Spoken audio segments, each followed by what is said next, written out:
let's take the Oxford Dictionary definition of woke and pair it with what Donald Trump has said he's trying to do by stopping woke art. He's trying to stop art that is alert to racial or social discrimination and injustice. Like, that's not even what he means.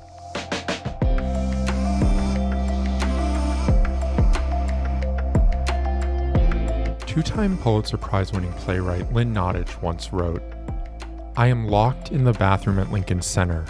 I've been banging and yelling, 'If you see this tweet, send help.'" She's also said, "I feel it's my social responsibility to shine a light on areas that don't get seen. My personal feeling is that it's an artist's responsibility to be engaged with the culture, and when the culture is going through turmoil, I think an artist can't ignore that. I don't feel that every artist has to be politically engaged, but I can't imagine that you can be an active participant of this culture and not in some way reflect that in the work you are making." Last week, Donald Trump took control of the Kennedy Center under the guise of no more woke art. So woke art doesn't exist. Pandering art exists. Pretentious art exists. Art that you don't agree with exists, but woke art doesn't exist. And today, on a special edition of Legroom, instead of the conversation I was planning on airing today, I wanted to dive into my experience as an artist, as someone that has dedicated their professional life to working in the arts, as a creative, as a marketer, as a consumer. And I want to go into the culture that Trump is talking about and trying to dismiss and trying to curate and frankly trying to censor. So join me on this conversation between me and you. This isn't going to be some deeply researched thesis. This is an impassioned argument, and I hope you stick with me. And I would love to know your thoughts. I think these conversations are very important to have, and I'm really excited to have the platform now to do that here. To get it out of the way, I'm very concerned about this episode feeling pretentious or inaccessible to people because we're talking about like art. And that is so not my vibe. I have no interest in trying to create a barrier to the art world or culture. That is actually the exact opposite to why I created this show and why I exist as an artist. I want to break down those barriers. I want to have a more frank conversation about art and its essential influence on our lives. I think a lot of times I'm guilty of this too. We say theater is a privilege. It is a privilege in the sense that Broadway is a privilege, but doing a school musical shouldn't be a privilege. That's a right every student should have. Every student should have equal opportunity access to the arts in some way. And I think as a society, and I think as a country, we devalue that. So art has always been about asking questions. I think one of the things Trump thinks he's doing by censoring the work presented at the Kennedy Center is protecting people from things that will harm them, when in reality, throughout history, the best art and the art that has actually moved society forward as a whole is what challenges us and makes us ask questions. And I have a bunch of examples and things that I feel very passionate about, and I want to get into that. So the genesis of this idea for me is Trump doesn't know what woke art is because woke art does not exist. That is a manufactured political talking point rather than an actual artistic movement, right? He thinks that there is like this dangerous, scary, agenda-pushing art that is woke. And then there's the safe art, the art that will protect us and protect you from the horrible things the left and liberal audiences are trying to brainwash you into thinking. It's not true. It's a condemnation of art that challenges traditional power structures and embraces diversity. All art reflects the artist's perspective, and by nature, it asks questions and provokes. Art is not an objective source. It's not a textbook. It's a subjective form of expression that is then subjectively interpreted by the people experiencing it. And that's what makes it brilliant. That's why Shakespeare's plays have endured. That's why when Nora slammed the door in a doll's house in 1879, people screamed. Like there were uproars and protests. And A Doll's House had a very hard time being produced for many years. There's a reason that those stories sustain and thankfully in 2025 seem really banal. I think it's also a great case for the idea that radical work that challenges you isn't a 2025 thing. It's a since the dawn of time thing. I hope you don't roll your eyes when I start talking about art being essential, but it is. It's something I deeply believe. And I do think it has the power to change lives. Save lives? I don't know. But change lives, it can help change your mind. And that is so valuable. And that's what Trump's afraid of. But the problem is changing your mind is a uniquely individual activity. Watching something, like let's say a drag queen, isn't going to brainwash you into whatever weird, misinformed sexual thing Trump thinks it is. I don't think there was anything overly sexual about Shakespeare having men dress as women back in the 1500s. Sure, gender and sexuality was a big part of his plays, but no one watching those shows was brainwashed in a way that it was dangerous. Like I'm getting ahead of myself. But what art does is creates empathy. It challenges systems. It shifts public consciousness. Without art, society stagnates. When I was an usher at the Public Theater in New York City, it was 2016 and 2017. Two things happened those years. One, President Donald Trump was elected into office for his first term.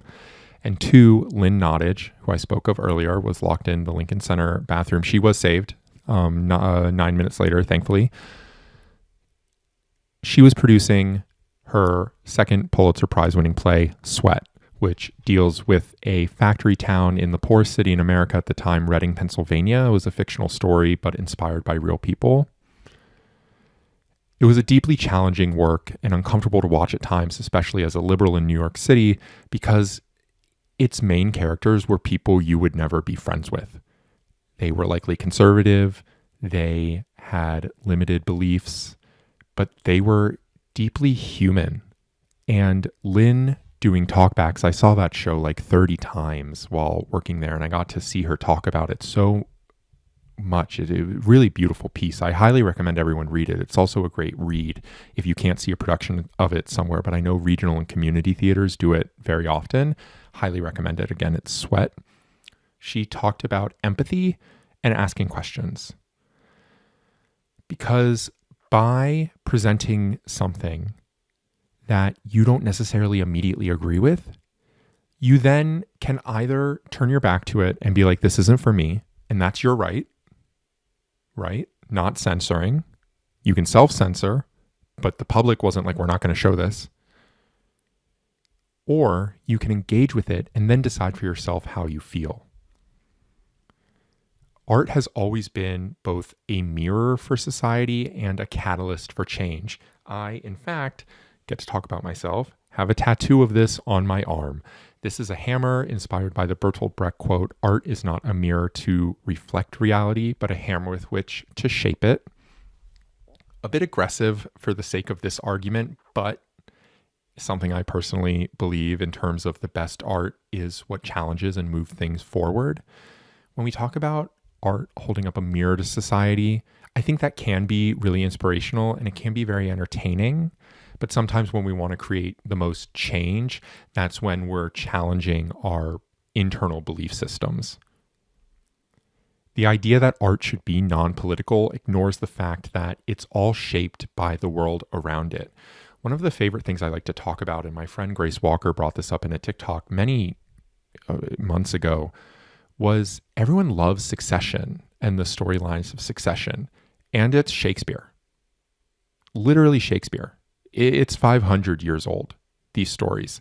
but they persist and feel relevant and feel real and ripped out of the headlines because society is always changing. And why that's important is because even then his plays were addressing power, corruption, gender, and race in ways that were radical. But now we're seeing it in a way that feels more entertaining, more banal. But 500 years ago, that wasn't the case. So who's to say the work that we're creating right now and the ideas we're arguing over in 500 years won't just be like, smoke cigarette of, yeah, that's old news, buddy. I clearly smoke. So instead of saying art is revolutionary, art is protest, I think we can say art is progress, and then art is reflection. I think both of these things can be true, but I think censoring so that it's only one of those things, reflection, is bad. I think it's inherently bad. Let's talk a little more about some plays over time that have had some friction with society, but now seem banal. So there's The Rite of Spring, which in 1913 was a ballet that premiered in Paris, caused an actual riot. The audience was so unprepared for its modernity that fights broke out. Today, it's considered a masterpiece. The Marriage of Figaro, which championed servant class characters standing up to their superiors, was banned. Angels in America, 1991. Tony Kushner's play directly addressed the AIDS crisis, Reagan-era politics, and queer identity in a time when no one was even talking about it in the news. And he wrote an 8-hour set of plays about it. He wanted to present the ideas at the time, for him, was a mirror. But for everyone else, it was a hammer being shaped to the way they think. And now we look back and that story is history. That's all truth. Those are all things that we know and believe and accept, but at the time was so not the case. We have August Wilson with his Black American experience on stage. His Century Cycle, which chronicles Black life in America across 10 decades set in Pittsburgh. His plays like Fences and The Piano Lesson, again, can be seen like mirrors, but the way they're presented was challenging to the audiences who couldn't believe they were sitting down to just watch a Black story. And today, those are essential. They were essential then, but we weren't used to seeing them in that way. Brecht went a step further with his theater as a political weapon in epic theater, which forced audiences to think critically rather than passively absorb stories. His work was deeply anti-fascist, anti-capitalist, and seen as dangerous. As I spoke about with The Doll's House, that idea in 1879 of women's independence was crazy. Like, I can't really overstate this enough, and this is something that you should actually read a textbook about, is the impact of A Doll's House on society, because people couldn't believe the ending where Nora got out, left the house, slammed the door. It's why we still have Slam the Door. And we were still having conversations about feminism when that became like a hot buzzword in, the mid 2010s. It goes to show that these things persist and that we always have the ability to grow and learn when we look at ourselves and the world around us and say, how can we do better? How can I do better? If you don't want to do that and you just want to exist in a little bubble, that's fine. But you can't stop everyone else from doing that. You can't be like, oh, the Eagles won the Super Bowl this year, so they should never play again in case they don't win. That's not how that works.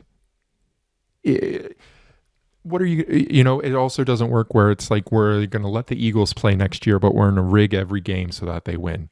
That's not how that works either. You can't rig the system. You can't censor the system. You have to let these things play out. And all of these things have throughout history and time. There are the morality plays in medieval social commentary. Shakespeare, Lysistrata, Women in War. That's 411 BC. This comedy about women going on a sex strike to end war was shocking in ancient Greece, and today it's seen as one of the earliest feminist texts.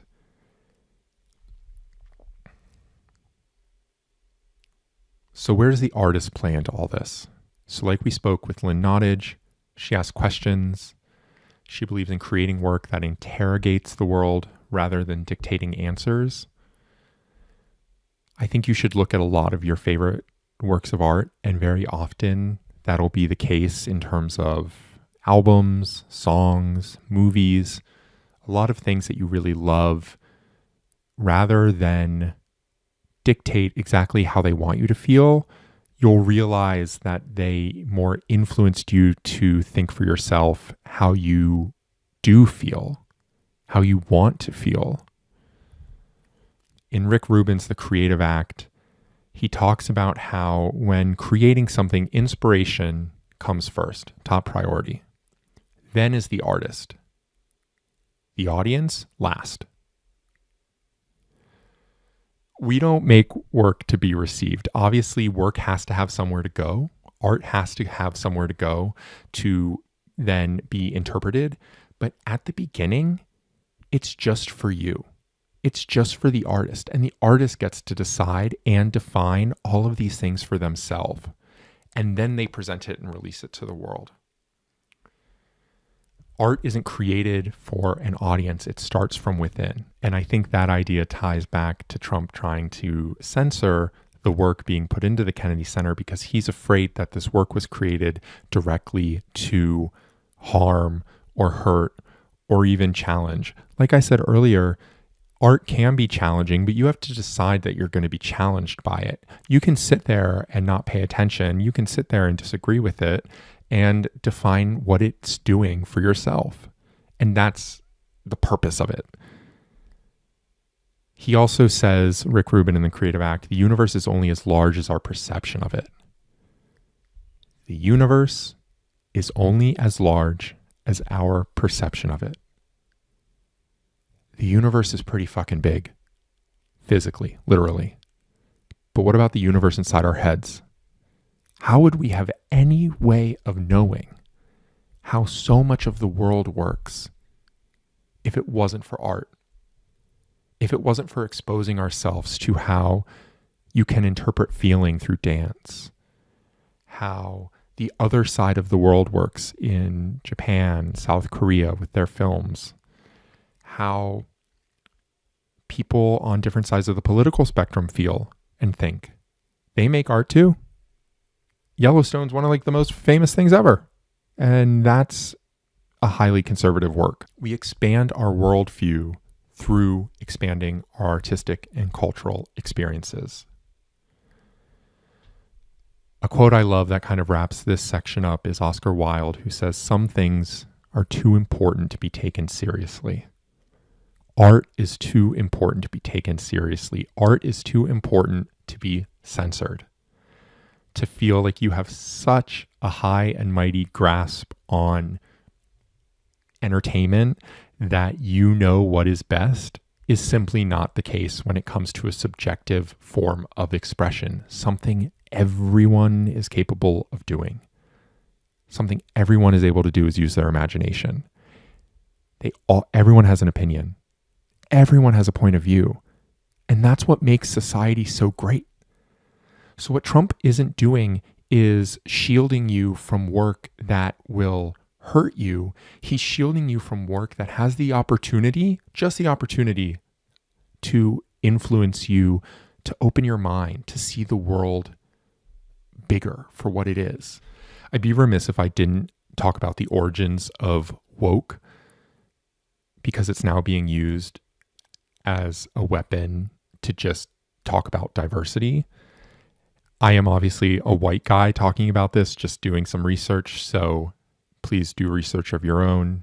But the evolution of woke from Black activism started in the early 20th century, where it became a part of the Black vernacular, seems to date back to the 1930s, used in Black communities to mean stay aware of racial injustices. And it really rose to common tongue in 2014 with the Ferguson protests and Black Twitter, where the phrase resurfaced socially and politically in the wake of the police killing of Michael Brown in Ferguson, Missouri.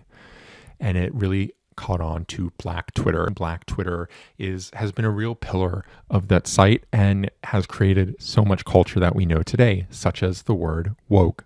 That was really being used in 2014.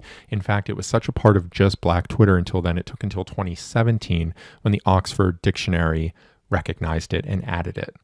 They defined it as alert to racial or social discrimination and injustice. So let's take the Oxford Dictionary definition of woke and pair it with what Donald Trump has said he's trying to do by stopping woke art. He's trying to stop art that is alert to racial or social discrimination and injustice.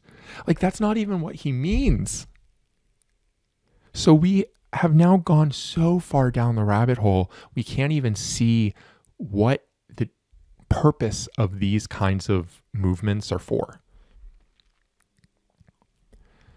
It seems that by 2019 is when woke started being weaponized by the political right as a derogatory term for progressive movements. It is used to dismiss diversity initiatives, racial justice efforts, and inclusive storytelling.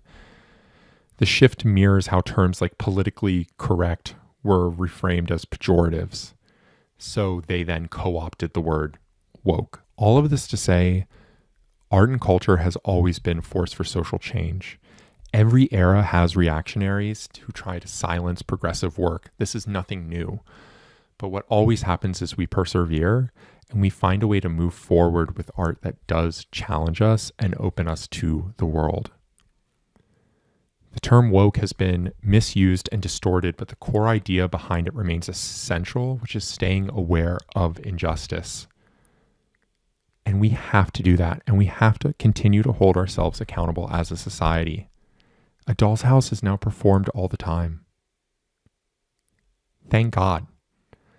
It is up to us to continue to make that change, or else works like that with their own political meanings, with their own social standings, will completely dissolve. Art has always been under attack and it always prevails. What is ridiculed today becomes revered tomorrow. The cycle of resistance to progressive art repeats through history. We always come out on top. Artists should not let fear of labels stop them from creating. The purpose of art is not to appease. It can be to entertain, but it can also be to provoke. Remember, the universe is only as large as our perception of it. Art expands our understanding of the world, and censorship shrinks it. Thank you for listening. I hope you enjoyed this episode. I look forward to sharing more content, talking about this in the future. If you have any thoughts of your own, please leave a comment. I can't wait to see you next week. Thanks, everyone. Bye.